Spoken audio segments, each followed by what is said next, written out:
हाँ भाई, तो आज हम लोग अपने पास एक नया चैप्टर शुरू करेंगे सेल ऑफ गुड्स एक्ट में। नेक्स्ट चैप्टर है हमारा performance of a contract, delivery and payment. तो देखो सिंपली चैप्टर की हेडिंग बता रही है कि चैप्टर में क्या आने वाला है कि सेल ऑफ गुड्स एक्ट का जो कॉन्ट्रैक्ट आप कर रहे हो वो कॉन्ट्रैक्ट आप परफॉर्म करोगे। तो गुड्स जब सेल करते हैं तो उसके अंदर क्या होता है, एक बंदा क्या करता है डिलीवरी और दूसरा बंदा क्या करता है पेमेंट।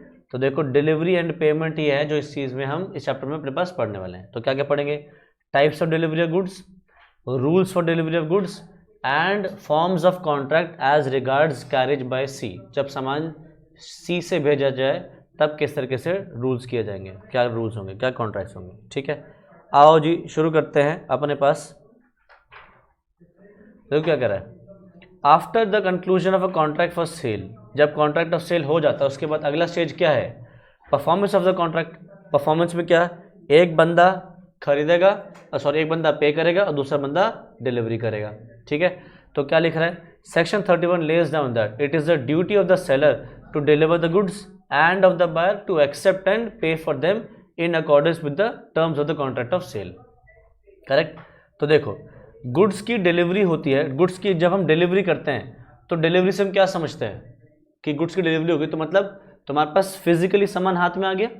तो गुड्स की डिलीवरी का मतलब होता है फिजिकल ट्रांसफर या physical possession of goods from one person to another person. ठीक है, तो देखो क्या लिख रहा है, voluntary transfer of possession from one person to another means delivery.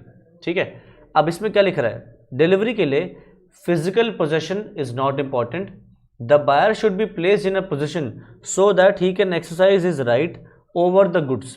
मतलब आपको फिजिकल डिलीवरी से ज़्यादा ज़रूरी क्या है कि गुड्स आप उसके कंट्रोल में दे दो, जिस तरीके से भी दो गुड्स उसके कंट्रोल में अगर आ जाते हैं तुम क्या कहेंगे कि उसको डिलीवरी हो गई है। ठीक है, तो डिलीवरी हमारी दो तरीके की होने वाली है, सबसे पहली है एक्चुअल डिलीवरी, दूसरी सिंबॉलिक डिलीवरी और तीसरी होती है कंस्ट्रक्टिव डिलीवरी।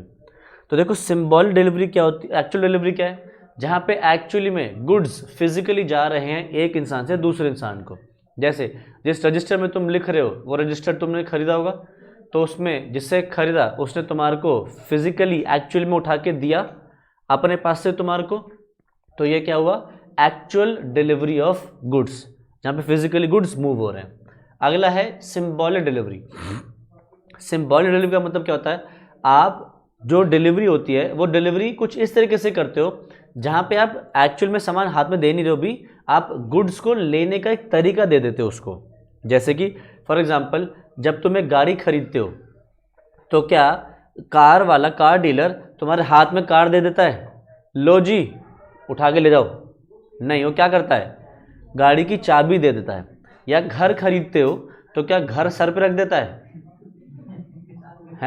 नहीं ना, क्या करता है, चाबी देता है ना। तो वो क्या कर रहा है, सिंबॉलिक डिलीवरी कर रहा है। तो दिस मीन्स आप गुड्स का पोजेशन एक दूसरे फॉर्म में दे रहे हो जिसमें सिंबलाइज हो जाता है कि आपने गुड्स की डिलीवरी कर दी, तो वो होता है सिंबॉलिक डिलीवरी। ठीक है, और तीसरा होता है हमारे पास एक्चुअल डिलीवरी, वो भी देखते हैं अपने पास। तो देखो section 33 Lay's down that delivery of goods sold may be made by doing anything which the parties agree shall be treated as delivery or anything which has the effect of putting the goods in the possession of the buyer or of any person authorized to hold them on his behalf। तो delivery का मतलब section 33 के हिसाब से क्या है, कोई भी ऐसी चीज करना जो पार्टीज ने आपस में अग्री कर रखी है जिसको वो डिलीवरी मानेंगे। ठीक है, जैसे फॉर एग्जांपल तुमने अपने गर्लफ्रेंड बॉयफ्रेंड के लिए वैलेंटाइंस पे कुछ अमेजोन से डिलीवरी करवा दी, तो डिलीवरी क्या तुम्हारे को मिलती है? नहीं, किसको मिलती है, हमारे उनको, है ना, हमारे उनको मिलती है सर। ठीक है, तो यहाँ पे क्या लिखा है कि अगर हम अपने पास गुड्स की डिलीवरी अग्री करके बैठे हैं कि गुड्स की डिलीवरी ऐसे ही होनी है, और अगर गुड्स की डिलीवरी वैसी हो गई तो हम क्या कहेंगे, गुड्स डिलीवर हो गए। या फिर आपने कोई भी ऐसी चीज करी है जिससे गुड्स पोजेशन में आ जाए बायर के, या कोई और पर्सन जो बायर के बिहाफ पे होल्ड करेगा उसको भी डिलीवरी मान लिया जाएगा। जैसे फॉर एग्जांपल तुमने अपने लिए अपनी शादी का एक सूट सिलवाया, तुम्हारी शादी हो रही है, शादी के लिए तो सूट या लहंगा जो भी है वो तुमने सिलवा रही है, ठीक है। अब उसकी डिलीवरी थोड़ा सा लेट मिल रही है, लेट मिल रही है मतलब तुम्हारी शादी आसपास आ गई है और तुम शादी के कामों में बिजी हो तो तुम जा नहीं पा रहे लेने। तुमने अपने भाई को भेज दिया, बहन को भेज दिया, मम्मी पापा किसी को भेज दिया, क्या कि जाओ जाके वो ले आओ। तो तुम क्या देते हो, एक बिल दे देते हो और क्या कह देते हो, ले आना जाके। तो वहाँ पे जाके जब वो जो सेलर है, जो तुम्हारे को सेल के दे रहा है, वो जब वो तुम्हारे को वो देगा, पापा मम्मी को, भाई को, बहन को देगा, वो तो क्या कहेगा कि भैया दिखाओ आपके पास पर्चा है। तो वो पर्चा देखेगा और क्या कहेगा, ठीक है आप ले जाओ। तो क्या उसको डिलीवरी मान ले, या तुम्हारे पास जब घर पहुंच जाएगा तभी डिलीवरी माने? नहीं, पापा मम्मी भी ले आए तो उसको क्या मानेंगे कि डिलीवरी हो गई है। तो वही चीज़ लिख रहा है कि या तो बायर को डायरेक्टली दे दो, या फिर बायर के बिहाफ पे कोई आया है जो उसके बिहाफ पे सामान को होल्ड करेगा, उसको भी डिलीवरी कर दोगे तो मान जाएगा गुड्स की डिलीवरी हो गई है। तो एक्चुअल डिलीवरी क्या है? Delivery said to be actually when the goods are handed over by the seller physically to the buyer और his agent authorise to take possession. Symbolic delivery क्या होता है? जहाँ पे हम गुड्स को इस तरीके से देते हैं कि सामने वाले के पास मीन्स आ जाए ऑफ ऑब्टेनिंग पोजेशन बायर के पास। यानी कि जैसे गाड़ी की चाबी दे देना, तो हमने क्या किया, उसको पोजेशन मिल जाए गाड़ी का, उसका एक जरिया दे दिया, मीन्स दे दिया, यानी कि चाबी दे दी। उस चाबी से क्या कर सकता है, गाड़ी ले जा सकता है। घर की चाबी दे दी तो उससे क्या होगा, अब वो घर में आ जा सकता है। तो हमारे पास क्या हुआ, सिंबल डिलीवरी हो गया। तो this happens where the goods are bulky and incapable of actual delivery. तो example, a truck is symbolically delivered by handing over the keys to the buyer, or the transfer of bill of lading or railway receipt in the name of the buyer entitles him to obtain the goods। तो bill of leading और railway receipt का हमने पीछे class से पढ़ लिया था कि भैया वो एक क्या है, बिल ऑफ टाइटल है और बिल ऑफ डॉक्यूमेंट टाइटल है, वो किसी को दे दोगे तो क्या हो जाएगा, गुड्स की डिलीवरी वो ले सकता है। यानी कि वो क्या हो गया, ट्रांसफर ऑफ गुड्स हो गया, उसको भी डिलीवरी मान लेंगे, किसी को बिल ऑफ लीडिंग या रेलवे रिसीट आप दे दो तो भी ठीक है। अच्छा, तीसरी क्या है हमारी, कंस्ट्रक्टिव डिलीवरी। तो कंस्ट्रक्टिव डिलीवरी देखो क्या लिख रहा है, it takes place when goods are delivered to another person on behalf of the buyer instead of the buyer himself. A third party is authorised by the buyer to take delivery on his behalf. Such third party may be seller himself और a carrier और a godown keeper. तो constructive delivery में हमने क्या किया, buyer खुद जाके नहीं ले रहा, बायर ने अपने बिहाफ पे किसी को भेज दिया, या तो अपने भाई बहन मम्मी पापा, या फिर उसने अपना एक ट्रक टेम्पो भिजवाया है उसको भिजवा दिया कि उसके पास भिजवा दो, ठीक है।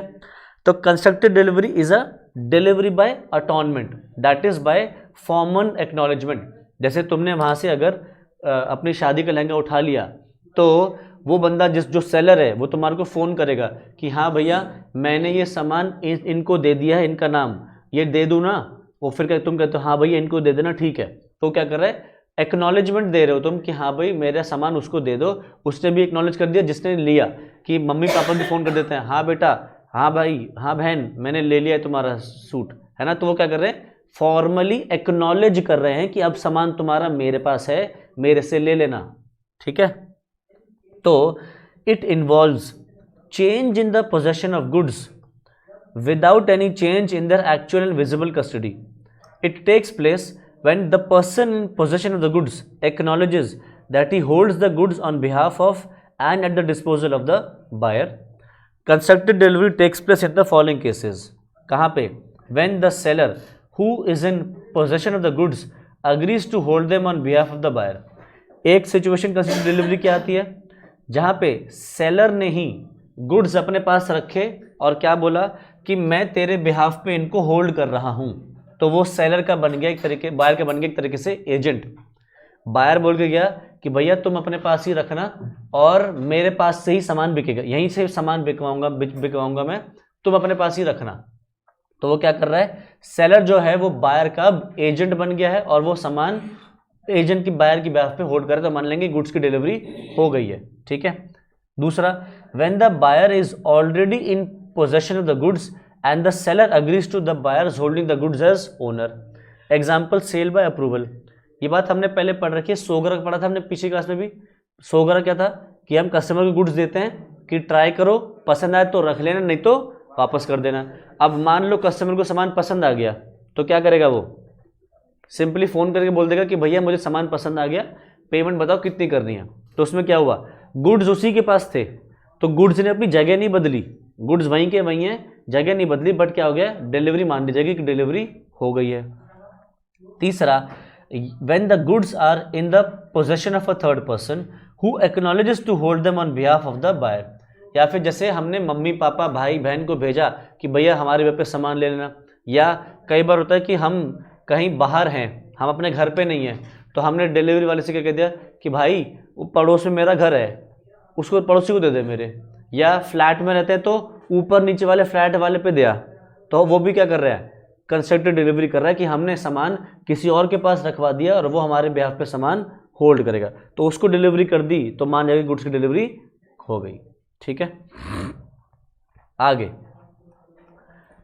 Rules as to delivery, delivery के कुछ रूल्स हैं। सबसे पहला रूल क्या है, ड्यूटी टू डिलीवर। तो बताओ डिलीवर करने की ड्यूटी किसकी है, सेलर की या बायर की, सेलर की। तो सेलर की ड्यूटी है टू डिलीवर, बायर की ड्यूटी है टू एक्सेप्ट डिलीवरी। ठीक है, तो it is the duty of the seller to deliver the goods and of the buyer to accept and pay for them. ठीक, दूसरा, payment and delivery are concurrent conditions.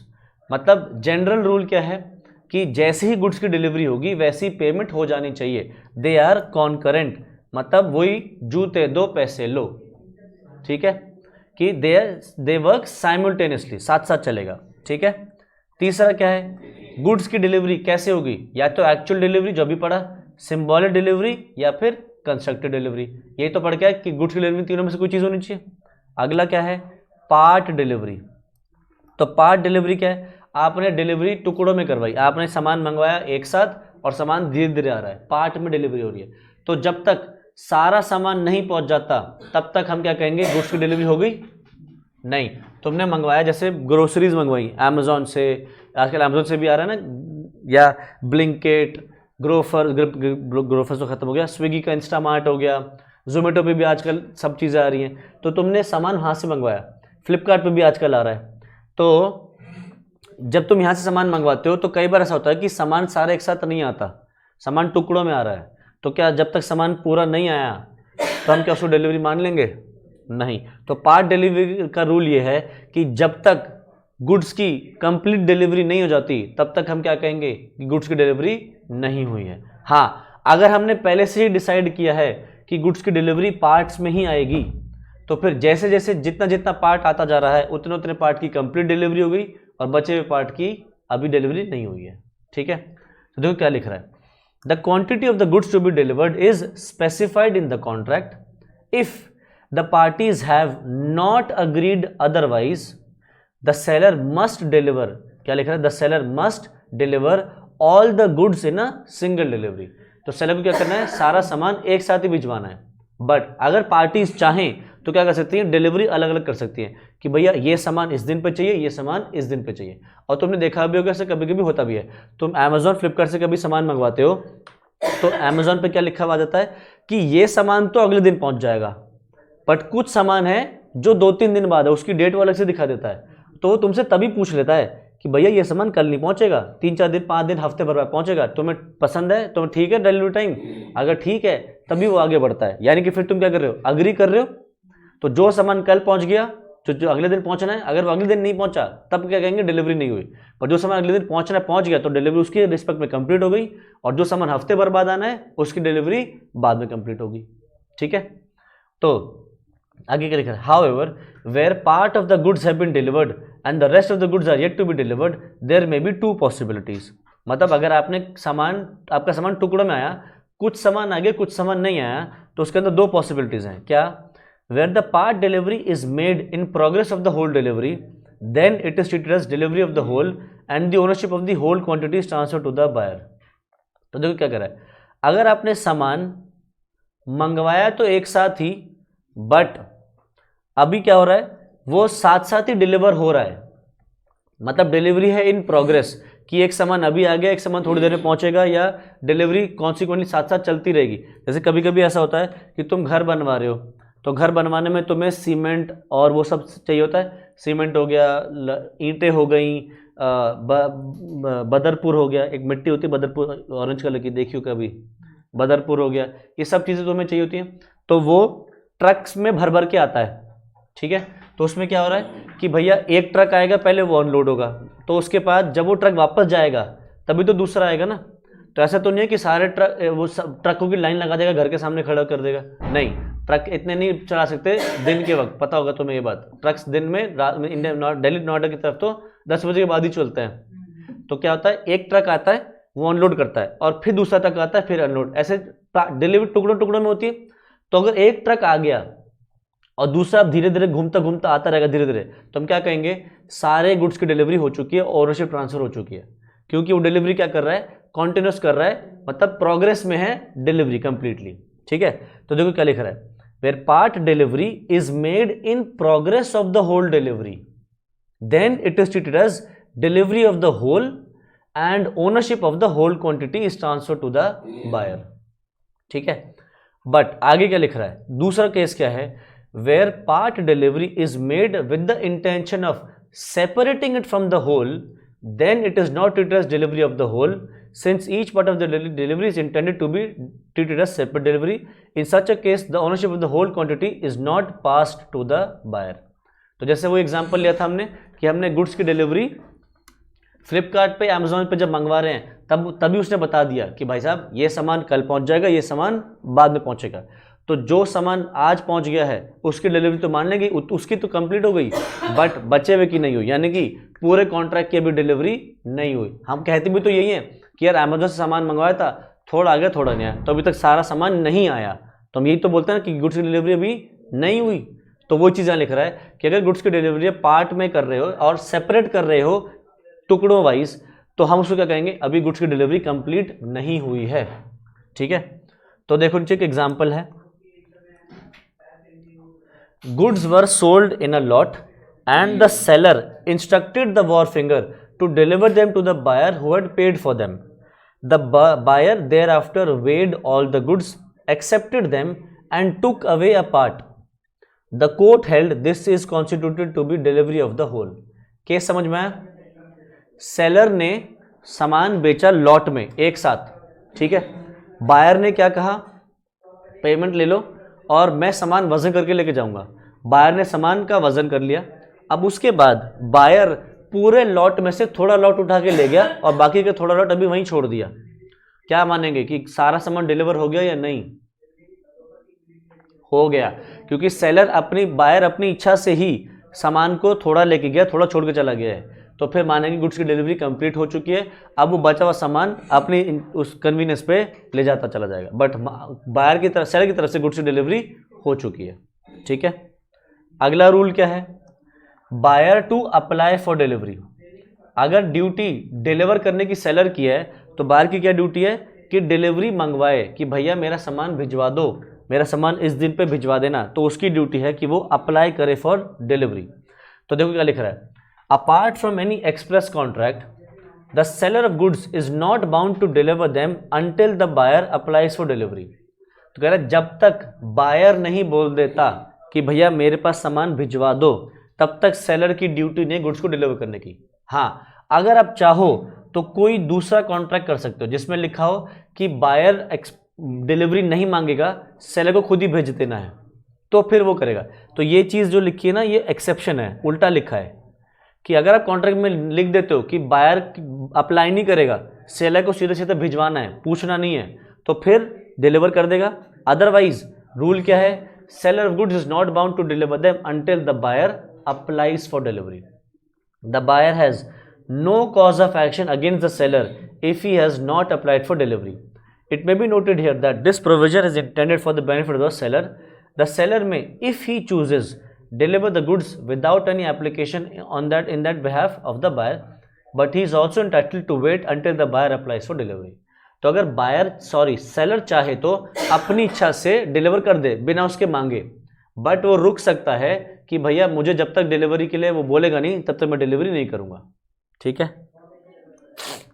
Next, place of delivery. भाई goods deliver किया जाए तो कहाँ किया जाए, तो रूल क्या कहता है, अगर आपने सेल करी है तो गुड्स की डिलीवरी वहां होगी जहां पे गुड्स पड़े थे at the time when contract of sale was made. जैसे तुम दुकान पे गए और दुकानदार से क्या बोला कि भैया मुझे सामान खरीदना है, तो तुम पैसे देते हो और सामान कहाँ से लेते हो? दुकान से लेते हो ना। तो यहाँ पे क्या लिखा है, अगर आप सेल कर रहे हो तो सेल में गुड्स की डिलीवरी कहाँ से होगी? जहाँ पे गुड्स रखे थे जब कॉन्ट्रैक्ट ऑफ सेल आपने बनाया था। ठीक है, तो goods are to be delivered at the place at which they are at the time of sale. जिस वक्त सेल के वक्त सामान जहाँ रखा है वहीं से गुड्स की डिलीवरी की जाएगी। अग्रीमेंट टू सेल में क्या होगा? अग्रीमेंट टू सेल में goods are to be delivered at the place at which they are at the time of agreement to sale. तो अग्रीमेंट टू सेल में गुड्स की डिलीवरी कहाँ से होगी? जहाँ पे वो पड़े हैं जब अग्रीमेंट टू सेल किया गया है। और अगर फ्यूचर गुड्स की बात आए, फ्यूचर गुड्स कौन से गुड्स थे? जो अभी तक मैन्युफैक्चर नहीं हुए या जो अभी तक प्रोड्यूस नहीं हुए। तो मैन्युफैक्चर गुड्स की क्या बोल रहा है, गुड्स की डिलीवरी कहाँ से होगी? जहाँ वो मैन्युफैक्चर या प्रोड्यूस किए जाएंगे। अब इसका मतलब ये नहीं होता कि भाई जैसे गाड़ी खरीदने गए और गाड़ी बन रही है बैंगलोर में, तुम ऑर्डर कर रहे हो दिल्ली में, तो तुम बैंगलोर में जाओगे नहीं, वो गुड्स को फिर तुम्हारे पास वहीं मंगवा देते हैं, क्योंकि तुमने वहाँ पे क्या किया, अग्रीमेंट टू सेल किया है कि फ्यूचर में गुड्स मिलेंगे। ठीक है, तो फिर गुड्स की डिलीवरी तुम्हें कहाँ से होती है? शोरूम से होती है, जहाँ से तुमने जाके गाड़ी खरीदने का अग्रीमेंट किया था। ठीक है, अच्छा जी, अगला आ रहा है टाइम फॉर डिलीवरी। गुड्स की डिलीवरी कब होनी चाहिए? अगर टाइम फिक्स्ड है तो गुड्स की डिलीवरी कब हो? फिक्स टाइम पे हो, क्योंकि आपने स्पेसिफिकली बता दिया। और अगर गुड्स पे कोई टाइम फिक्स नहीं है तो कब, क्या रात को 12 बजे कर दे? रीजनेबल टाइम पे कर दे। रीजनेबल टाइम से क्या मतलब, यहाँ पे 9 से 6 यानी कि बिजनेस आवर्स में डिलीवरी हो जानी चाहिए। तो देखो क्या लिख रहा है, if time is fixed the seller is bound to send the goods to the buyer, he must send them within the fix time. जैसे रात में 12 बजे तुमने किसी का केक कटवाना है और केक काटने के लिए केक के ऑर्डर करते हैं आजकल लोग, देखा होगा ना, रात को 12 बजे केक भिजवा रहे हैं, फ्लावर्स भिजवा रहे हैं, तो वो क्या है, डिलीवरी का टाइम फिक्स है कि भैया इसी समय पे चाहिए, उससे पहले नहीं चाहिए। तो टाइम फिर क्या है, फिक्स हो गया, तो डिलीवरी उसी वक्त होनी चाहिए।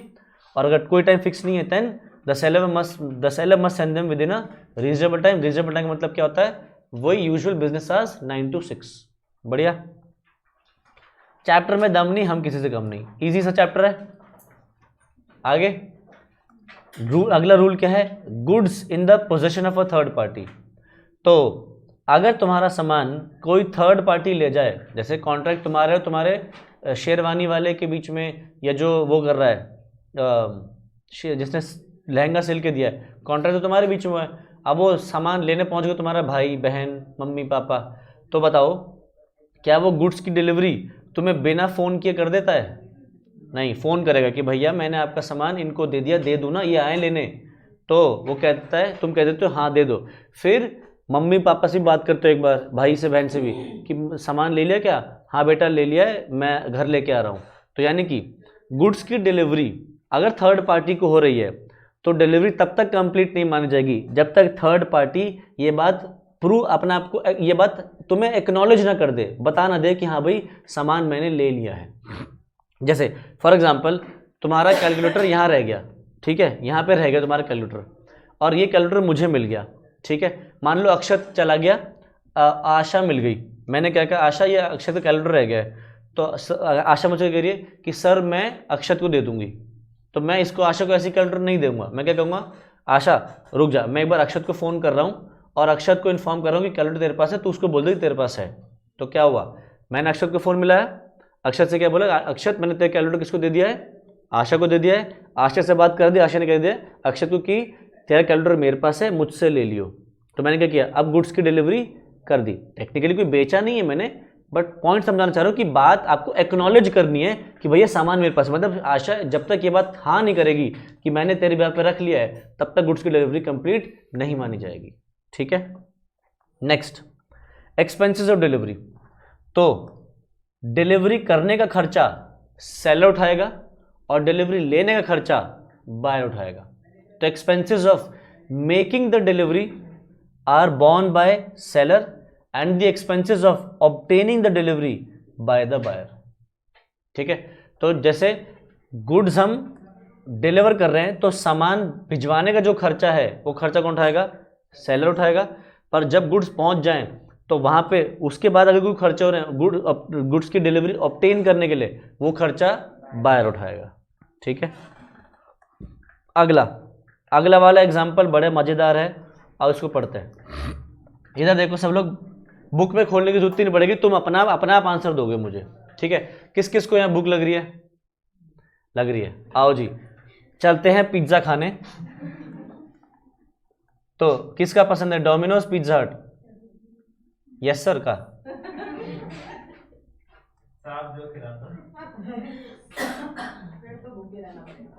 तो डोमिनोज का पिज्जा खाने निकल रहे हम। आओ जी, तुमने डोमिनोज पे फोन किया और डोमिनोज से क्या कहा कि सुन भाई 2 मीडियम चीज बर्स्ट भिजवा दे। मीडियम पिज्जाज, वो भी चीज बर्स्ट, हप्सी कहेंगे। फिर क्या कहा, 2 stuffed garlic bread, 2 stuffed garlic bread. फिर 2 चोको लावा और 2 कोक भिजवा दे, ठीक है। तो तुमने डोमिनोज पे ऑर्डर करा ये सब, ठीक है। अब वेट कर रहे हो तुम, फिर थोड़ी देर के बाद खाना आया। तो चीज़ बस्ट आए 2, गार्लिक ब्रेड आई 2, चोको लावा आए 3, कोक आई 2, ठीक है। अब बताओ क्या करोगे तुम? कुछ फर्क है ऑर्डर में क्या? चोको लावा 3 आ गए। अब तुम जैसे लोग क्या करेंगे, ये जो 2 आए, 1 एक्स्ट्रा आया, इसको अपने पास चुपचाप रख लोगे। अच्छा, पहले बिल, पैसे कैसे लगाएगा? ऑर्डर तो पेमेंट प्रीपेड कर देते हैं आजकल। तो 3 चोको लावा आ गए, तो तुम क्या करोगे? हाँ, उनकी दया समझ के कि दया मान दे दी और 1 अपने पास रख लोगे। हैं? पैसे देने पड़ेंगे इसके? पैसे देने पड़ेंगे। तो तुम ये 1 अपने पास रख लोगे, चोर कहेंगे। तो ये जो तुम तीसरा जो एक्स्ट्रा चोको लावा है ये रख लोगे, तो क्या इसके पैसे देने पड़ेंगे?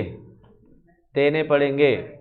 अगर उनको बाद में खबर लग गई कि भैया 2 की जगह पे 3 पहुंच गए, तो अगर वापस आके तुमसे मांगते हैं और तुम वो निगल चुके हो, अब वो प्रक्रिया में है कि सुबह मिलेगा, अब तो बताओ जो 1 चोको लावा एक्स्ट्रा है क्या उसके पे करने पड़ेंगे? पे करना पड़ेगा। यानी कि अगर एक्सेस डिलीवरी हो गई तो एक ऑप्शन तो है कि भाई अच्छे से बिहेव करो, 1 वापस कर दो, या फिर 1 रख लो और उसकी पेमेंट कर दो, ठीक है। ठीक, अच्छा जी, मान लो ऐसा हो गया,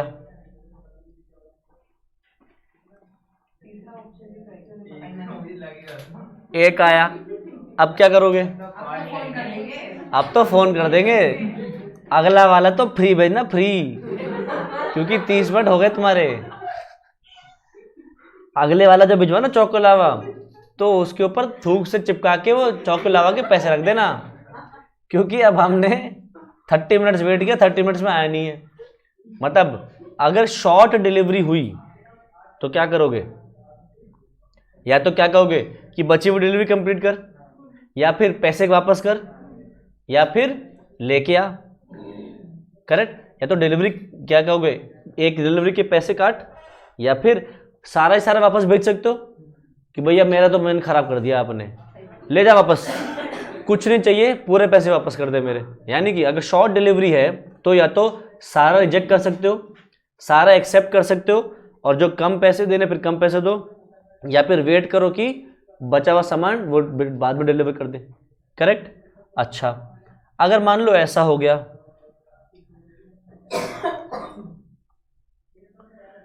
गाली ब्रेड 2 आई बट 1 नॉर्मल आई और 1 स्टफ्ड आई, अब क्या करोगे? फिर से फोन, मिक्स हो गया सामान, क्लेम कर लेंगे। या तो क्या करो, नॉर्मल वाली वापस करवाओ और 1 और स्टफ मंगवाओ, या फिर दोनों वापस कर, पूरा ऑर्डर वापस करवा दो, या फिर क्या कहो कि नॉर्मल वाले के पैसे कम होते हैं, वो पैसे वापस कर, और सॉफ्ट वाले के जितने बनते हो तो हमारे पास है ही दूसरी वाली। करेक्ट। यही चीज़ें तुम नॉर्मल लाइफ में करते हो, यही चीज़ हमने यहाँ करनी है। अगर डिलीवरी गलत क्वांटिटी में कर दी जाए तो क्या होगा? तो सिंपल सा, अगर शॉर्ट डिलीवरी है, डिलीवरी आपने कम करी है, तो क्या काम, पहले या तो रिजेक्ट कर दो गुड्स, कम डिलीवर करें, या तो पूरा गुड्स वापस कर दो, या फिर एक्सेप्ट कर दो गुड्स और pay for the accepted quantity at the rates contracted for. ठीक। एक्सेस डिलीवरी होगी तो या तो रिजेक्ट कर दो सारा, एक्सेप्ट कर लो सारा, या फिर एक्सेप्ट कर लो जो क्वांटिटी ऑर्डर किया था and reject the rest. Correct. बड़ा मजबूत वो हो रहा है उसको कि मेरी एक चॉकलेट वापस भिजवा दी। आगे, delivery of goods mixed with other goods. अगर गुड्स मिक्स होके आ गए तो क्या करोगे? या तो सारा रिजेक्ट कर लो, या फिर एक्सेप्ट कर लो अग्रीड गुड्स और रिजेक्ट कर दो रिमेनिंग गुड्स। जो आपको चाहिए थे वो रख लिए, बाकी के मना कर दिए। करेक्ट। नेक्स्ट, अगला रूल क्या है? Instalment deliveries. अगर हमने इंस्टॉलमेंट में डिलीवरीज करी हैं, अगर पहले से अग्री कर रखा है कि गुड्स की डिलीवरी इंस्टॉलमेंट में ही होगी, कि पहले हर महीने हम जैसे हर महीने डिसाइड कर लिया कि 10 लाख केजी या 10,000 केजी ही सामान आएगा, तो फिर क्या कर रहे हैं हम? इंस्टॉलमेंट डिलीवरीज मंगवा रहे हैं, तो फिर गुड्स उस केस में डिलीवरी इंस्टॉलमेंट में ही आएगी। तो जनरल रूल क्या है? गुड्स की डिलीवरी इंस्टॉलमेंट में नहीं होनी चाहिए, बट अगर आपने स्पेसिफिकली लिख रखा है तो गुड्स की डिलीवरी उसी हिसाब से होगी। तो अगर एक महीने में 10,000 केजी आना है और 10,000 केजी आ गया, तो क्या गुड्स की डिलीवरी मान ले कंप्लीट हो गई? हो गई। अगले वाले की मान ले कि कंप्लीट हो गई? नहीं। उसके अगले वाले की नहीं। मतलब इंस्टॉलमेंट्स अगर डिलीवरी मंगवा रहे हैं तो फिर जैसे जैसे इंस्टॉलमेंट्स आ रही हैं, अगर वो कंप्लीट आ रही हैं तो हम क्या मानेंगे कि इंस्टॉलमेंट कंप्लीट हो गई है। हाँ, अगर किसी महीने में 10,000 आना था और 8,000 ही आया, तब नहीं मानेंगे कि इंस्टॉलमेंट डिलीवरी कंप्लीट हुई है। तो देखो क्या लिख रहा है, जब तक कुछ और ना लिखा जाए, unless otherwise agreed, the goods are not to be delivered by instalments. Goods की डिलीवरी इंस्टॉलमेंट्स में नहीं होनी चाहिए जब तक आप ये बात पहले से ना लिख लो। There might be an agreement for delivery by instalments, but the price may be payable either on complete delivery और on delivery of each instalment. तो आप ये कह सकते हो कि गुड्स की डिलीवरी इंस्टॉलमेंट्स में डिसाइड कर सकते हो कि डिलीवरी तो इंस्टॉलमेंट्स में होगी, प्राइस या तो लास्ट इंस्टॉलमेंट के बाद मिलेगी या फिर हर इंस्टॉलमेंट के साथ पेमेंट होती चली जाएगी। There will be a breach of such contract in the following cases. Contract कब टूटा ये माना जाएगा? If the seller makes no delivery और makes a defective delivery in respect of one और मोर इंस्टॉलमेंट्स, और इफ द बायर नेग्लेक्ट्स और refuses to take delivery of और पे फॉर वन और मोर इंस्टॉलमेंट्स। तो हम क्या मानेंगे? कॉन्ट्रैक्ट डिलीवरी वाला कब टूटा? जब या तो सेलर ने गुड्स की डिफेक्टिव डिलीवरी करी या कंप्लीट डिलीवरी नहीं करी, या बायर ने डिलीवरी नहीं ली या डिलीवरी लेके पेमेंट नहीं करी, तो हम क्या मानेंगे कि कॉन्ट्रैक्ट तोड़ दिया गया है। तो in each of the above breach it will depend upon the terms of the contract and the circumstances of each individual case whether the whole contract is repudiated or if it is severable breach giving rise to a claim for compensation but not a right to treat the whole contract as cancel। तो देखो ये जो दोनों cases हैं जहाँ पे seller ने defective delivery करी या डिलीवरी करी नहीं, या बायर ने डिलीवरी ली नहीं या डिलीवरी लेके पेमेंट नहीं करी, तो इस केस में क्या मानेंगे? कॉन्ट्रैक्ट टूट गया। तो या तो तुम क्या मान सकते हो कि कॉन्ट्रैक्ट पूरा का पूरा कैंसिल हो गया, और अगर कॉन्ट्रैक्ट तोड़ सकते हो, कॉन्ट्रैक्ट के आप टुकड़े कर सकते हो, तो जितना कॉन्ट्रैक्ट उसने पूरा कर दिया है उतने कॉन्ट्रैक्ट के उसको पैसे मिल जाएंगे, और जो बचा हुआ कॉन्ट्रैक्ट है वो चाहो तो बचे हुए कॉन्ट्रैक्ट को क्या कर सकते हो? कैंसिल कर सकते हो कि भैया तू तो पेमेंट करता नहीं है, या तू सामान लेता नहीं है, तू सामान देता नहीं, देता तो डिफेक्टिव देता है, तो बचे हुए को क्या कर सकते हो? कैंसिल कर सकते हो। पर जितना सामान आपने ले लिया, एक्सेप्ट कर लिया, उसकी पेमेंट करनी पड़ेगी। ठीक है। अगला रूल क्या है? डिलीवरी टू अ कैरियर और अ वॉर फिंगर। सर ये वॉर फिंगर क्या है? लेडी फिंगर सुना था, रिंग फिंगर सुना था, वॉर फिंगर क्या है? सर वॉर्फ के ऊपर जो फिंगर लगी है वो, सर वॉर्फ नहीं पता हमें। देखो वॉर्फ क्या होता है बेसिकली, तुम देखोगे पानी के बड़े बड़े जहाज होते हैं, ठीक है, तो ये जो बड़े बड़े पानी के जहाज होते हैं ना, ये किनारे तक नहीं आ सकते, सी बेड तक नहीं आ सकते। जैसे मान लो ये यहाँ से ज़मीन शुरू हो रही है, तो ये बहुत पीछे ही रुक जाते हैं, क्योंकि क्या होता है इनकी तो हमें तो क्या दिखता है ये ज़मीन और यहाँ से पानी शुरू हो गया, पर एक्चुअली में ज़मीन नीचे तक जाती है, इसको बोलते हैं कॉन्टिनेंटल शेल्फ। जैसे हमें तो दिखता है ये रहा बीच, ये रहा समुंदर, बट होता क्या है ज़मीन नीचे पानी के अंदर होती है। कई बार तुम आगे तक पानी में जा सकते हो, देखा होगा ना स्विमिंग पूल में भी या नॉर्मल बीच पे भी कभी गए होगा। तो होता क्या है अगर ये शिप पास तक आ जाए ना तो मिट्टी में धंस जाएगा और फिर उसको निकालना बड़ा मुश्किल काम होता है, बहुत महंगा काम होता है, इसलिए क्या करते हैं बीच में रुक जाते हैं। अब ये पानी का जहाज़ खूब सारा सामान लेके ढो रहा है, अब क्या करें समुद्र किनारे तक तो वो आ नहीं सकता, तो वो क्या करते हैं बीच में छोटे छोटे आइलैंड टाइप बनाए जाते हैं जिनको वॉर्फ बोलते हैं। तो जहां तक ये आ सकता है ना वहां तक आता है, उसके नज़दीक में ही एक वॉर्फ बना देते हैं। तो शिप क्या करती है अपना सामान अनलोड कर देती है वॉर्फ पे, ठीक है। तो समझो जैसे एक छोटा सा टापू है, आइलैंड टाइप कह लो, वहाँ पे सामान लोड कर देते हैं, वहाँ रख देते हैं, और वहाँ पे ना एक समझ लो गोदाम सा बना हुआ है, तो उस गोदाम को वॉर्फ बोल देते हैं, और उस वॉर्फ की जो रखवाली करता है उसको बोलते हैं वॉर्फ फिंगर, ठीक है। जो उस वॉर्फ का मालिक है, ये वॉर्फ जो देखभाल करे उसे बोलेंगे वॉर्फ फिंगर, ठीक है। तो वो यहाँ पे क्या कह रहा है डिलीवरी करी किसको, या तो कैरियर, कैरियर मतलब ट्रक टेम्पो ट्रेन रेल ये सब जो होता है, अगर आपने कैरियर को डिलीवरी कर दी या वॉर्फ फिंगर को डिलीवरी कर दी। तो ये हमने पिछली क्लास में पढ़ा था ट्रांसफर ऑफ ओनरशिप में, जहाँ हमने पढ़ा था क्या अगर आपने गुड्स की डिलीवरी बायर को कर दी या बायर के भिजवाए हुए ट्रक टेम्पू ट्रेन प्लेन में चढ़वा दिया, तो क्या मानेंगे गुड्स की डिलीवरी हो गई या नहीं हो गई, हो गई, ओनरशिप ट्रांसफर मान लेते थे।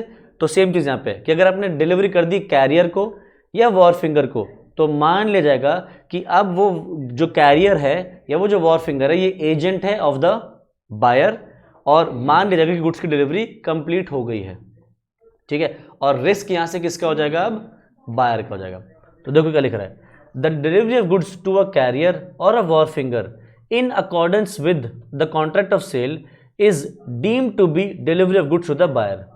If a contract of sale specifies the name of the carrier, the seller must deliver the goods to such named carrier. If the instructions of the buyer are carried out properly, the risk is with the buyer. If the instructions of the buyer are not carried out properly, the goods remain at the risk of the seller during transit. ठीक है। तो अगर आपने सामान career के पास दिलवा दी, career को दे दिया है, तो गुड्स की डिलीवरी कंप्लीट मानी जाएगी। बट मान लो बायर ने बोल के भेजा था कि भाई मेरा जो सामान तू भिजवाएगा ना वो बबल रैप में भिजवाइयो। बबल रैप याद है बचपन में जिसको फोड़ते रहते थे तुम, पट पट पट पट आवाज़ आती थी, पन्नी से होती थी जो, वो होती बबल रैप। तो तुमने सेलर से क्या बोला था कि सामान जो है वो टूट सकता है, इसको बबल रैप में भिजवाइयो। उसने बबल रैप में नहीं भिजवाया और कैरियर को सामान दे दिया, ठीक है। कैरियर तो ट्रक से ला रहा है मान लो, अब रास्ते में ब्रेक व्रेक लगती है, गाड़ी आगे पीछे होती है और वो सामान बजा चीज़ में और टड़म टूट गया वो। अब बताओ रिस्क किसका, सेलर या बायर? सेलर, क्योंकि बायर ने इंस्ट्रक्शंस दिए थे कि मुझे सामान किस में चाहिए, बबल रैप में चाहिए, और भिजवाया खाली। तो अगर कुछ नुकसान हो जाता है तो कौन बेयर करेगा, सेलर। आगे देखो क्या लिखा है, while delivering goods to the carrier it is the seller's duty to do whatever is necessary to secure the carrier's responsibility for safe delivery of goods to the buyer so that in the event of loss the buyer can claim compensation against the carrier. देखो ये तुम्हारी normal life में भी हो जाता है। जैसे for example गर्मियों में आइसक्रीम खाने का मन है, ठीक है, तुमने आइसक्रीम मंगवाई नेचुरल्स की, नाम सुना ये नेचुरल्स, अच्छी कंपनी है आइसक्रीम वगैरह, इनकी नेचुरल फ्लेवर्स से होती है। तो तुम जब गर्मियों में आइसक्रीम मंगवाते हो तो अगर आइसक्रीम डिलीवरी लेट हो रही है तो क्या हो सकता है, आइसक्रीम के साथ पिघल के दूध बन जाएगी, फिर दूध पी लेना, ठीक। तो नेचुरल्स की क्या ड्यूटी है कि जब आइसक्रीम भिजवाए तो क्या करे, आइस पैक्स के साथ भिजवाए। तुमने देखा होगा कैरियर जो लेके आता है ना उसके पास उसके जो डब्बा होता है ना, उसके अंदर नाइट्रोजन, लिक्विड नाइट्रोजन के वो पड़े होते हैं, लिक्विड नाइट्रोजन पैकेट्स होते हैं नाइट्रोजन के, जिससे क्या होता है वो बर्फ़ के तौर पे जमी रहती कुल्फ़ी। तो अगर सेलर ने ये काम करके भेजा तो क्या उसने ठीक किया? हाँ। पर अगर ये नहीं किया तो गलत, आइसक्रीम पिघल जाएगी। तो फिर क्या तुम आइसक्रीम लोगे? नहीं। आइसक्रीम के पैसे दे दे तो पैसे वापस लोगे? वही चीज़ लिखी है यहाँ पे कि गुड्स जब डिलीवर करे तो सेलर की ड्यूटी है कि सामान को इस तरीके से भिजवाए कि वो सामान जैसे पहुंचना चाहिए सेलर के पास वो पहुंच जाए, मतलब रिस्पॉन्सिबली बिहेव करे सेलर। अगर वो ऐसा करता है और गुड्स की डिलीवरी बायर को मिल जाती है तो सेलर ने सब कुछ सही करा। बट अगर वो ऐसा नहीं करता, ठीक, तो हम क्या कहेंगे? गुड्स की डिलीवरी नहीं हुई। या जैसे कभी कॉफ़ी मंगवाई, स्टारबक्स की coffee, cafe coffee day, Barista की कॉफ़ी मंगवाई और उसने कॉफ़ी तुम्हें भेजी एक कप में और ऊपर ढक्कन नहीं है और भिजवा दी। अब बताओ कैसी आएगी कॉफ़ी? जब वो डब्बा खोलेगा ना अपना, तो शायद सिर्फ डब्बा मिले, वो जो डिस्पोजेबल ग्लास है वही मिले, कॉफ़ी तो रास्ते में बहती भी आ रही हो, तुम्हें दिख रहा हो कि उसके बाइक वाले के इंजन से, एग्जॉस्ट से कॉफ़ी गिर रही है, जहाँ से पेट्रोल की धुआं निकलता है वहाँ से कॉफ़ी गिर रही है। क्यों? क्या हुआ? कॉफ़ी क्या हुआ? गिर गई सारी। यानी कि क्या सेलर ने काम ठीक किया? नहीं। तो वो ये चीज़ कर रहा है कि सेलर की ड्यूटी है कि हर वो काम करे ताकि कैरियर जो है वो सिक्योरली सामान ले जा सके, सेफ डिलीवरी कर सके गुड्स की बायर को। ठीक है। अच्छा, तो इसमें थर्ड पार्टी इंक्लूड नहीं है? क्या थर्ड पार्टी? मतलब सर जैसे कि सेलर ने सर अपने डिलीवरी वाले से भेजा, तो सर बियर कौन करेगा, सेलर या फिर डिलीवरी वाला? अगर सेलर ने सामान सब कुछ सही से भेजा है हाँ। तो फिर बेयर करेगा वो कैरियर कि भैया सामान ठीक से लेके जाना है। हाँ। जो डिलीवरी वाला है फिर उसकी रिस्पॉन्सिबिलिटी बनेगी, क्योंकि सेलर ने सब कुछ ठीक किया, पैकिंग ठीक करी है, पिघलने नहीं दिया आइसक्रीम, सब कुछ ठीक किया है। तो फिर अगर वो उसने कहीं खड़ा हो गया सुट्टा मारने, हैं चाय पीने खड़ा हो गया टपरी पे, अगर ऐसे काम कर रहा है, आइसक्रीम पिघल रही है, तो फिर कैरियर की रिस्पॉन्सिबिलिटी है। खाना खाने खड़ा हो गया तो फिर कैरियर से लेंगे। हैं ये लोग इसी काम से रुकते ज़्यादातर, डिसेंट काम नहीं करते ज़्यादातर ये। अच्छा जी, अब हैं, हाँ वो इसको ऐसी समझ में भी आएगा। अच्छा, अब एक चीज़ और ध्यान से सुनना, ये ना आगे भी काम आएगा क्योंकि अगले चैप्टर में भी ये चीज़ आने वाली है, तो मैं दोबारा से इसको रिपीट नहीं करूँगा, मैं कहूँगा याद करो हमने पहले पढ़ा था ये। देखो, अगर आप सामान शिप से भिजवा रहे हो तो सेलर का काम क्या है? शिप पे सामान रखवाए। तो देखो शिप के अंदर सामान रख दिया गया है, ठीक है। सेलर ने देख लिया कि हाँ भाई सामान ठीक तरीके से लोड हो गया है, तो सेलर की क्या ड्यूटी है कि सेलर बायर को इन्फॉर्म करे कि मैंने आपका सामान शिप पे लोड करवा दिया है, अब आप इस सामान का इंश्योरेंस ले सकते हो। ठीक है, तो फिर सेलर ने अपना काम पूरा कर दिया, क्योंकि सेलर ने क्या किया? इन्फॉर्म कर दिया है बायर को कि मैंने सामान शिप पे चढ़वा दिया है, ताकि अब जो बायर है वो उस सामान का इंश्योरेंस ले सके। क्योंकि अगर शिप पानी से जा रहा है और पानी में डूब गया तो फिर नुकसान होगा ना, तो फिर बायर को नुकसान होगा, नुकसान के लिए वो इंश्योरेंस लेता है। तो सेलर का काम क्या है कि ये इन्फॉर्म ज़रूर कर दे। ये बात अगले चैप्टर में भी आएगी, मैं बार बार बोलूँगा कि हमने पहले पढ़ रखा है, तो याद रखना ये बात। तो जो क्या लिख रहा है, when the goods are sent by sea, it is usual for the buyer himself to insure. In such a case, it is the duty of the seller to give such notice of the shipment to the buyer as may enable him to insure the goods. If he does not, the risk does not pass to the buyer. Correct? तो seller की duty क्या है? Inform कर दिया buyer को कि मैंने सामान चढ़वा दिया है, ताकि बायर क्या कर सके? इंश्योरेंस ले सके। अगर सेलर ने इन्फॉर्म नहीं किया और सामान शिप से चला गया और शिप डूब गया, तो फिर रिस्क किसका है? सेलर का। अगर सामान को नुकसान हो गया, और शिप नुकसान हो गई क्योंकि शिप तो डूब जाएगी। ठीक, नेक्स्ट। अब एक बात बताओ, ये हो तुम और ये है डोमिनोज। ठीक है, तुमने डोमिनोज से पिज्ज़ा ऑर्डर किया, डोमिनोज वाले ने क्या कहा? 30 मिनट्स नहीं तो फ्री। ठीक है, अब माइक्रोवेव से निकला उन्होंने पैक किया, डिलीवरी वाले को दिया, डिलीवरी वाला भू भू फुल स्पीड में आ गया तुम्हारे पास। अब बताओ रास्ते में जितनी देर में आ रहा है क्या उतनी देर में थोड़ा ठंडा होगा या नहीं? हो जाएगा। अब तुम मुझसे आके यहाँ पे उठा के कह रहे हो, वहीं उसके सामने डब्बा खोला और छू के देखा, भैया ये तो ठंडा हो गया। वो कह रहा है कहाँ ठंडा हो गया? उसे छुआ, कह रहा गर्म तो है। कह रहे उतना गर्म नहीं है जितना गर्म माइक्रोवेव से निकलते हुए होता है। तो बताओ वो क्या कहेगा? तो यही कहेगा ना कि तुम्हारे पास ही अकल नहीं है कि भैया अगर मैं सामान रास्ते में ला रहा हूं तो ठंडा तो होगा ही ना। तो जो नॉर्मल ठंडा होगा वो किसको बेयर करना पड़ेगा? लॉस बायर को। बट अगर बिल्कुल ही ठंडा हो गया या टॉपिंग ऊपर चिपक गई, कभी कभी चिपक जाती है, डब्बे पे ऊपर चिपक गई, चौको लावा का लावा अलग है, चौको अलग हो गया, तो फिर कौन बेयर करेगा? सेलर। यानी कि जो नेचुरल डिटोरेशन है, नॉर्मल डिटोरेशन, जो नॉर्मल लॉस है क्वालिटी में, वो बायर को ही बेयर करना पड़ेगा। बट एबनॉर्मल डिटोरेशन या एबनॉर्मल लॉस हो रहा सामान के साथ, वो कौन बेयर करेगा? सेलर। यही बात अगले पॉइंट में लिखी है। When the seller agrees to deliver the goods to the buyer at a place other than where they are when sold, the merchantable quality of the goods may be affected due to transit. In such a case, any risk of deterioration in the goods necessarily incident to the course of transit shall be borne by the buyer. तो जो ये word है ना necessarily incident, इसके ऊपर लिख लो normal loss।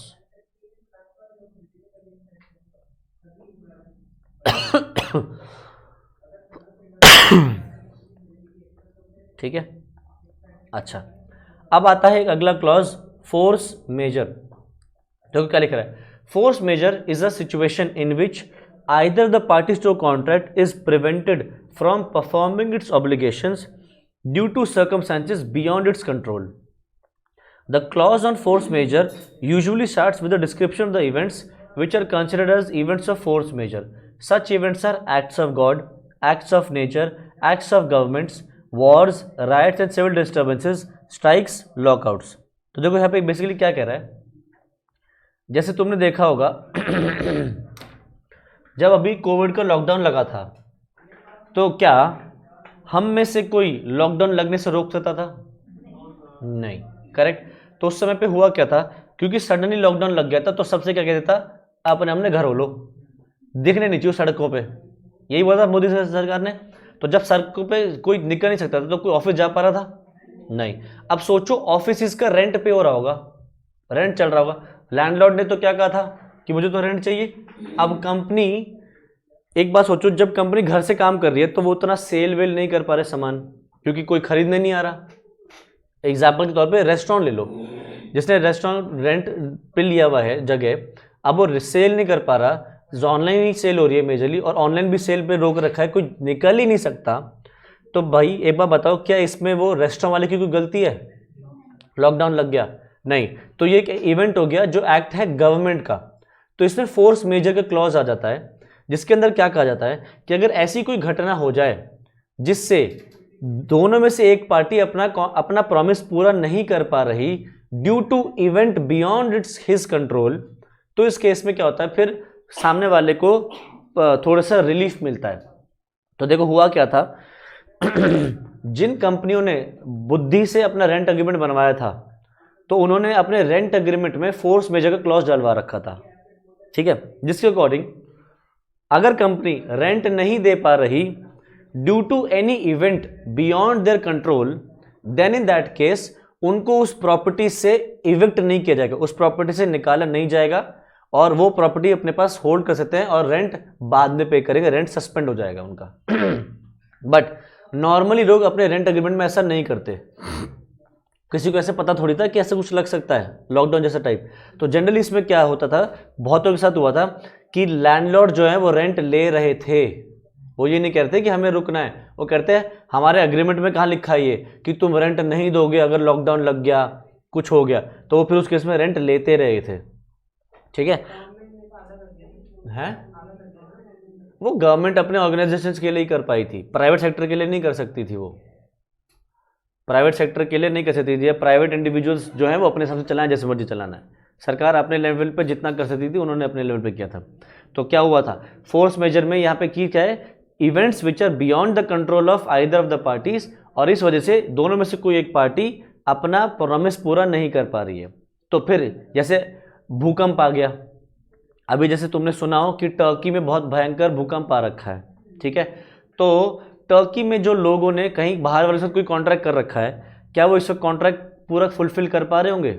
नहीं, factories गिर गई, गैस पाइपलाइंस टूट गए, दुकानें गिर गई, लोग मर गए। तो फिर इस सिचुएशन में क्या होता है कि भैया कंट्रोल में तो है नहीं, तो this are called acts of God. ये एक्ट ऑफ गॉड तुमने एक फिल्म में भी सुना होगा, कौन सी थी, ओ माई गॉड, वहां पे बार बार एक्ट ऑफ गॉड बोले जा रहे थे, करेक्ट। तो एक्ट ऑफ गॉड क्या है, ऐसी चीज जो आपके कंट्रोल में नहीं है।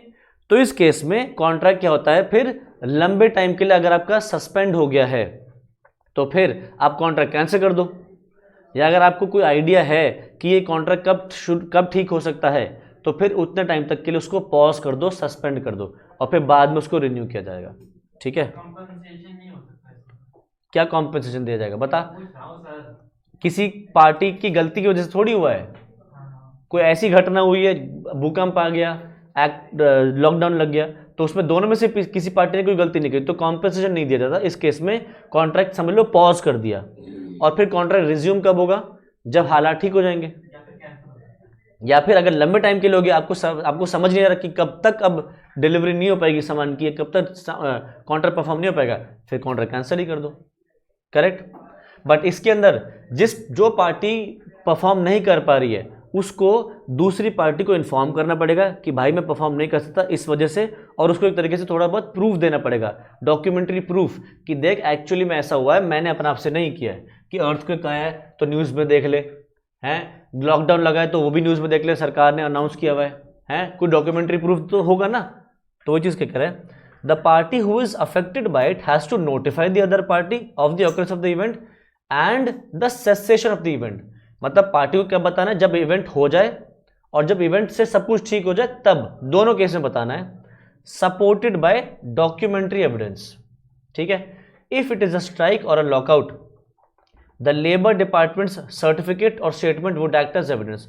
अगर दुकान पे फैक्ट्री में स्ट्राइक हो गई, लॉकआउट हो गया, सारे एम्प्लॉयज ने ताला लगा दिया, काम नहीं करेंगे जब तक सैलरी नहीं बढ़ाओगे, तो फिर लेबर वाले एक सर्टिफिकेट इशू करते हैं कि हाँ हम स्ट्राइक पे गए हुए हैं, तो उनकी स्ट्राइक की कॉपी दे दे कि ये भाई काम रुक गया है तो इस वजह से डिलीवरी लेट हो सकती है, ठीक है। तो देखो क्या लिख रहा है, force majeure may be short term और लॉन्ग टर्म और प्रोलॉन्ग्ड। तो शॉर्ट टर्म या लॉन्ग टर्म है तो आप अगर शॉर्ट टर्म के लिए तो कॉन्ट्रैक्ट पॉज कर लो, लॉन्ग टर्म है तो थोड़ा सा आप एक्सटेंड कर लो, और प्रोलॉन्ग्ड है, प्रोलॉन्ग मतलब बहुत ज़्यादा लंबा, लॉन्ग का भी प्रो वर्जन आता है ना आजकल फ़ोन का प्रो वर्जन, तो लॉन्ग का भी प्रो वर्जन आ गया, तो फिर क्या करो, कैंसिल ही कर दो, ठीक है। तो देखो for short term normal remedy क्या है, अगर शॉर्ट टर्म फोर्स मेजर है तो नॉर्मल रेमेडी क्या है, allow extension of delivery date, ठीक है। और अगर प्रोलॉन्ग्ड है, बहुत लंबा है, तो फिर अगर आप जनरल रेमेडी क्या है कि पार्टीज आपस में क्या करें, डिस्कशन करें और टाइम फ्रेम को आगे बढ़ाएं, और अगर उनको लग रहा है कि नहीं हो सकता, if it is not feasible to perform the contract, it may be terminated, ठीक है।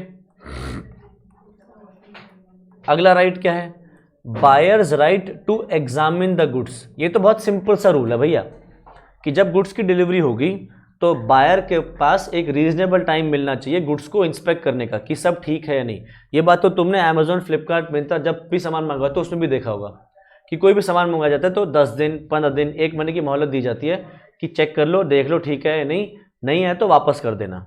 तो वही चीज़ लिखे कि a buyer can not be said to have accepted the goods unless he had an opportunity to examine the goods and ascertain that they are in conformity with the contract, मतलब they match the contract, ठीक है। अगला, delivery of goods to the buyer does not mean acceptance of the goods. देखो just because हमने goods की delivery कर दी है बायर को, इट डज नॉट मीन कि उसने गुड्स एक्सेप्ट कर लिए।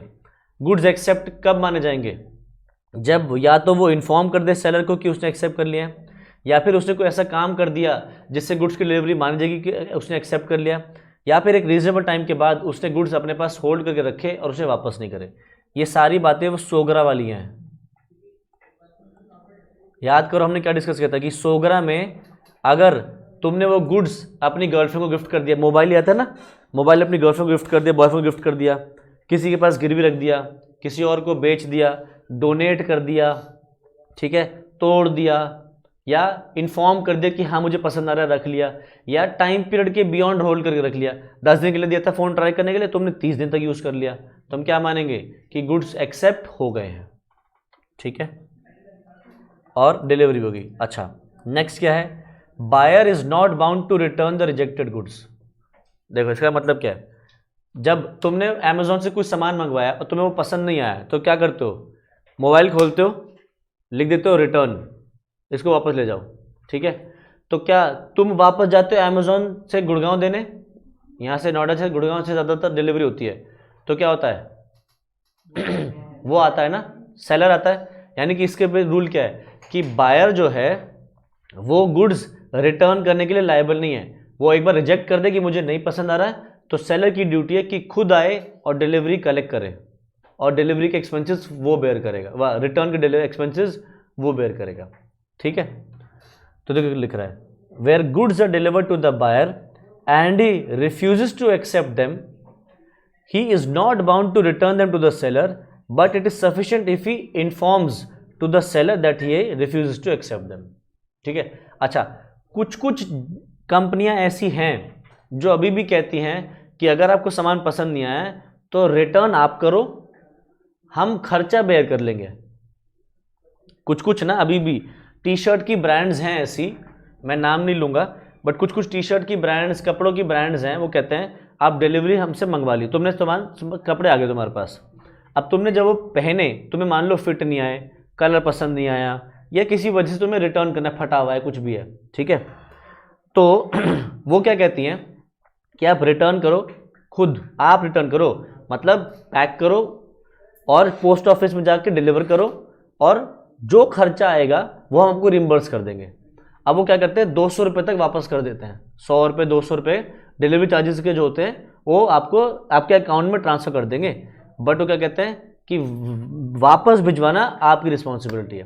तो वो ये बात पहले लिख देते हैं, बट जब खरीदे तो ना कपड़े वहाँ से, तो वहाँ पहले लिख देते हैं कि अगर पसंद नहीं आए तो आपको डिलीवरी करवानी पड़ेगी, हमारा कोई एजेंट नहीं जो आके कलेक्ट कर पाएगा। तो उन्होंने पहले इन्फॉर्म कर दिया, ये बात ठीक है। इन्फॉर्म नहीं करा तो फिर खुद ही आना पड़ेगा लेने, ठीक है। नेक्स्ट, बस अब खत्म होने वाला है, 2 पेज का रह गया। नेक्स्ट क्या है, liability of the buyer for neglecting और refusing the delivery of goods. तो देखो, अगर आपने सामान मंगवा लिया है, सामान मंगवा लिया है, और अब जब सामान आ गया, अब आप मना कर रहे हो कि नहीं चाहिए, निगलेक्ट कर रहे हो, दरवाज़ा ताला बंद करके चले गए दुकान का, या घर का ताला बंद करके चले गए, तो आप क्या कर रहे हो, निगलेक्ट कर रहे हो या रिफ्यूज़ करो डिलीवरी ऑफ गुड्स। तो इस केस में बायर जो है लायबल है पेमेंट करने के लिए। वो ये नहीं कर सकता कि अब अपने परफॉर्मेंस से मुंह फेर ले। उसने एक बार हाँ कर दी थी मैं गुड्स डिलीवरी लूँगा, और डिलीवरी के वक्त वहाँ से भाग गया, ताला लगा दिया, या नहीं ले रहा, मुझे नहीं चाहिए, ले जा वापस, ऐसे कह रहा है, तो फिर सेलर क्या है, गुड्स की पेमेंट ले सकता है। तो देखो क्या लिख रहा है, when the seller is ready and willing to deliver the goods and request the buyer to take delivery, and the buyer does not within a reasonable time after such request take delivery of the goods, he is liable to the seller for any loss occasioned by his neglect or refusal to take delivery, and also for reasonable charge for the care and custody of the goods. तो अगर buyer ने सामान की delivery नहीं ली तो उसको delivery goods की payment भी करनी पड़ेगी, और गुड्स का ध्यान रखने के लिए जो खर्चा आया वो भी उसको पे करना पड़ेगा टू द सेलर, ठीक है। और लास्ट आ गया ये forms of contract as regards carriage by sea. ये तो मज़ेदार है, आओ इसको पढ़ते हैं। मैं वहाँ की जगह पे बुक से नहीं, यहीं से करवा रहा हूँ, तुम यहीं से देखते चले जाना, तुम्हें समझ में आता चला जाएगा, ठीक है। लेट अस सपोज ये हो तुम, और मान लो तुम बैठे हो मुंबई में, ठीक है, इमेजिन करो कि तुम मुंबई में हो, ठीक है, और तुम्हें कुछ गुड्स भिजवाने हैं, कहाँ पे, ऑस्ट्रेलिया मान लेते हैं, ठीक है। तो ये बैठा है डेविड, लग रहा है ना ऑस्ट्रेलियन नाम, कहाँ बैठा है ये, ऑस्ट्रेलिया, ठीक है। अब सामान तुम ऑस्ट्रेलिया भिजवाना चाहो तो दो तरीके से भिजवा सकते हो, क्या? या तो शिप से भिजवा सकते हो या फ्रेट से भिजवा सकते हो। कुछ बच्चे कहते हैं सर कबूतर के पंख में लटका दो, पैरों में लटका दो, भिजवा दो, ऑस्ट्रेलिया पहुंच जाएगा। नालायक। तो दो ही रास्ते हैं, या तो आप शिप से भिजवाओगे या फिर फ्लाइट से भिजवाओगे, करेक्ट। अब मान लो कि तुम सामान शिप से भिजवा रहे हो, पानी के जहाज से, ठीक है। तो देखो लेट अस सपोज ये रहा तुम्हारा सामान और तुम्हें ये सामान अब भिजवाना है। तो पहले तुम मुंबई पोर्ट पे भिजवाओगे, है कि नहीं? पोर्ट पे, ऐसा तो नहीं कि गोदाम के बाहर लगा रखा, पोर्ट लगाया यहीं से चढ़वा दिया, गोदाम से जाएगा पहले शिप तक। तो तुम देखो क्या किया, ट्रक में चढ़वाया, ठीक है। तो जब ट्रक में चढ़ेगा तो क्या जो सामान ट्रक में चढ़ाएगा वो पैसा लेगा उस बात का, करेक्ट। तो देखो ये सामान ट्रक के अंदर पहुंच गया है और यहां पे तुमने लोडिंग का खर्चा पे किया होगा, ठीक है। अच्छा, फिर ये पोर्ट तक जाएगा तो क्या उसका खर्चा नहीं लेगा ट्रक वाला, यानी कि फ्रेट भी लेगा, या फ्रेट की जगह पे ज़्यादा कैरेज बोल लो, क्योंकि जब ट्रक से सामान जाता है तो उस कैरेज बोलते हैं उसको, कैरेज भी लेगा, ठीक है। अच्छा, उसके बाद ये सामान चलता चलता चलता चलता कहाँ पहुँचा? पोर्ट पे पहुँचा, ठीक है। तो पोर्ट पे जब ये ट्रक पहुँचेगा तो सामान अनलोड होगा। तो देखो सामान अनलोड हुआ, अनलोडिंग में कोई खर्चा आएगा, है ना? वहाँ पे भी एक कुली वुली पकड़ा जाएगा जिससे सामान उतरवा जाएगा, तो अनलोडिंग का भी खर्चा आएगा, ठीक है। अब सेलर अपनी साइड में गाड़ी के साथ चल रहा था, मतलब सेलर ट्रक के पीछे पीछे चल रहा था या साइड में चल रहा था, और तुम साथ में यहाँ तक आ गए, ठीक है। अब यहाँ पे खड़ा है पानी का जहाज, ये रहा, ठीक है। तुमने क्या किया सामान यहाँ पे रखवाया, ठीक है, और उसके बाद कैप्टन ऑफ द शिप ने सामान क्या करवाया? अंदर लोड करवा दिया, ठीक है। तुमने क्या किया? इन्फॉर्म कर दिया डेविड को, क्या कि मैंने सामान शिप पे चढ़वा दिया है, क्योंकि वो क्या करेगा फिर? इंश्योरेंस लेगा, ठीक है। अच्छा, तुमने सामान शिप पे चढ़वा दिया और अब ये सामान जब शिप पे चढ़ा तो क्या इसका भाड़ा लगेगा, करेक्ट, इसका भी फ्रेट लगेगा। सामान शिप से जा रहा है तो डूब सकता है या नहीं, तो उसका इंश्योरेंस का भी खर्चा आएगा, ठीक। उसके बाद मैं थोड़ा सा ना डेविड को सरका रहा हूं डेविड हमारा पीछे हो गया। फिर सामान कहां पहुंचेगा? ऑस्ट्रेलिया के पोर्ट पे पहुंचेगा,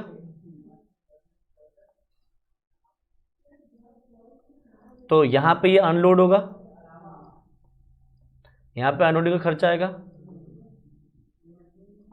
फिर ऑस्ट्रेलिया के पोर्ट पे आएगा डेविड, डेविड अपने ट्रक में सामान चढ़वाएगा और अपने गोदाम पे ले जाएगा, तो इसका भी फ्रेट का खर्चा आएगा, ठीक है। और डेविड के पास सामान ऐसे ऑस्ट्रेलिया पहुंच जाएगा। बड़ी देर लगी ऑस्ट्रेलिया पहुंचने में, देख रहे हो? माय गॉड, शिप कितनी देर लगाती है, करेक्ट। तब तुम देखो, तुमने सामान शिप पे चढ़वाया, ट्रक में चढ़वाया, लोडिंग का खर्चा पे किया, कैरेज का खर्चा पे किया, सामान अनलोड करवाया, और तुमने सामान पहले यहाँ रखा था, ठीक है। तो अगर तुम सामान इसी स्टेज पे छोड़ दो और चले जाओ, यहीं तक छोड़ दो और चले जाओ, तो इसको बोलते हैं FAS, मतलब फ्री अलोंग साइड। मतलब तुमने वेसल के साइड में रख दिया और सामान चले गए, ठीक है। अच्छा, तुमने अगर क्या किया, तुमने अगर सामान शिप पे चढ़वा दिया तो उस चढ़वाने तक का जो खर्चा है अगर वो तुम बेयर कर रहे हो तो उसको क्या बोलते हैं हम? FOB, फ्री ऑन बोर्ड, मतलब जब सामान बोर्ड हो जाए, तुम लोगों ने मेट्रो में अनाउंसमेंट सुनी होगी ना, क्या, वाइल बोर्डिंग और डी बोर्डिंग द ट्रेन, है ना, please stay away from the doors, है ना। तो बोर्डिंग का मतलब क्या है, चढ़ना, और डी बोर्डिंग उतरना, यानी कि बोर्ड का मतलब क्या है, चढ़ना।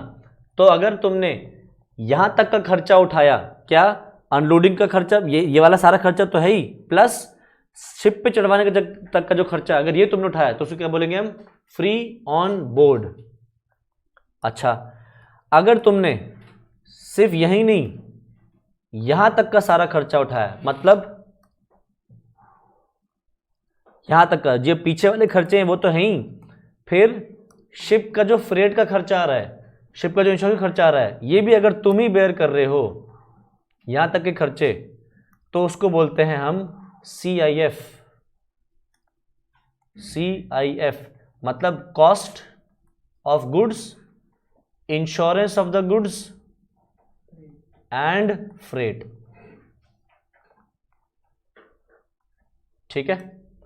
और अगर तुमने ऑस्ट्रेलिया पहुंचा के ही दम लिया, मतलब ऑस्ट्रेलिया के पोर्ट पे पहुंचा के ही दम लिया कि नहीं है मैं तो आखिरी तक ही पहुंचाऊंगा, मतलब आखिरी तक के अगर खर्चे तुम बेयर कर रहे हो, सारे पीछे के और ये वाला भी, ये जो पोर्ट पे अनलोड होगा, जब तक पोर्ट तक नहीं पहुंच जाता, तो उस तक के सारे खर्चे अगर तुम उठा रहे हो, तो उसको बोलेंगे एक्स शिप कॉन्ट्रैक्ट।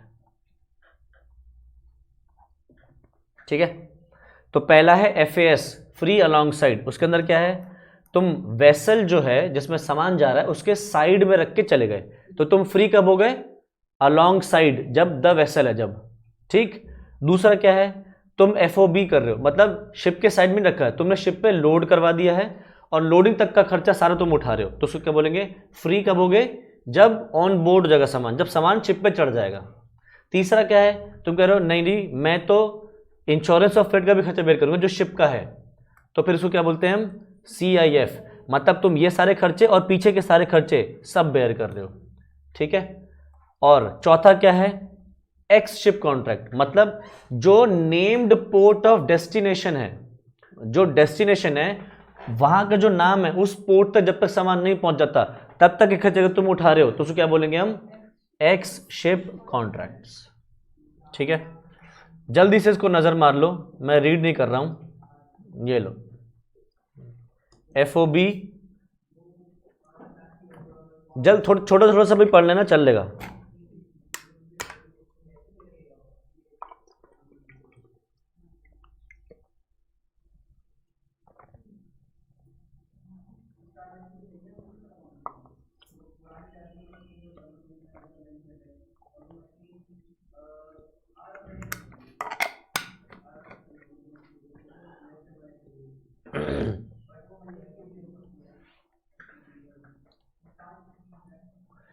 FOB पढ़ लिया।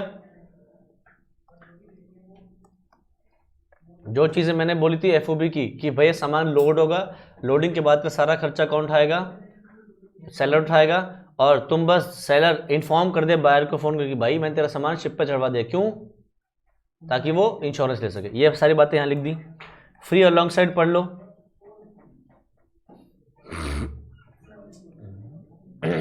है डायग्राम बना लिया, बढ़िया। फ्री अलॉन्ग साइड में जब क्या है, seller delivers the goods along side the vessel, जो पानी का जहाज उसके साइड में रख के चला जाए वो। ठीक है। अच्छा, फिर cost insurance and freight discuss कर दिया मैंने, कि भाई सेलर जो है वो गुड्स की cost plus insurance and freight of the vessel सब बेयर कर रहा है। ठीक है, इसको बोलते हैं CIF। और लास्ट है एक्स शिप, इसका मतलब क्या है, seller fulfills his obligation to deliver when the goods have been made available to the buyer on the board the ship at the named port of destination। जो भी destination वाला port है, जब वहां तक सामान पहुंच जाए तब हम क्या कहेंगे, गुड्स की डिलीवरी हो गई। किसी को ये कॉपी करना तो नहीं है, किसी को ये कॉपी तो नहीं करना, नहीं, चलो जी। तो यहां से हमारा डिलीवरी एंड पेमेंट वाला चैप्टर भी कंप्लीट हो गया। बताओ किसी को कोई डाउट, कोई चीज़ पूछनी तो पूछो। नहीं, चलो जी। हाँ, 16 पॉइंट, हाँ, ये सोगरा है, sale of goods on return और अप्रूवल, जो हमने कल डिस्कस किया था पिछली क्लास में कि भाई मैं तुम्हें गुड्स दे रहा हूँ, मोबाइल दे रहा हूँ 10 दिन ट्राई करने के लिए, और तुमसे क्या कहा 10 दिन में पसंद आ जाए तो ठीक है, नहीं तो वापस कर देना। तो ये कब मान जाएगी गुड्स की डिलीवरी कंप्लीट हुई? जब तुम या तो एक्सेप्ट कर लो कि हाँ पसंद आ गया, या टाइम के बियॉन्ड भी इस्तेमाल करते रहो फ़ोन को, या फिर किसी को बेच दो, किसी को गिफ्ट कर दो, डोनेट कर दो, किसी और को रीसेल कर दो, प्लेज कर दो किसी के पास, तब क्या कहेंगे गुड्स की डिलीवरी कंप्लीट हो गया। अभी के लिए सिर्फ गुड्स गए हैं, डिलीवरी नहीं मानी जाएगी अभी उनकी, ठीक है, जब तक ये चीज़ें नहीं हो जाती। और कुछ डाउट बताओ।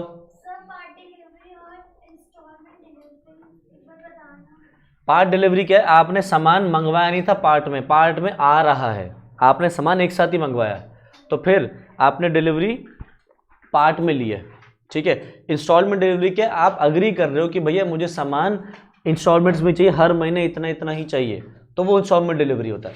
तो पार्ट डिलीवरी इंस्टॉलमेंट डिलीवरी में फ़र्क क्या है कि पार्ट वाली आपने मांगी नहीं थी, वो हो गई पार्ट डिलीवरी। इंस्टॉलमेंट डिलीवरी क्या, आप अग्री कर रहे हो कि हाँ भाई मुझे सामान टुकड़ों में ही चाहिए, तो फिर वो टुकड़ों में ही सामान आपके पास पहुँच रहा है, ठीक है। चलो जी, तो आज इतना ही करते हैं, फिर इसके आगे नेक्स्ट क्लास में कंटिन्यू करेंगे। आज के लिए इतना ही, thank you so much, bye bye.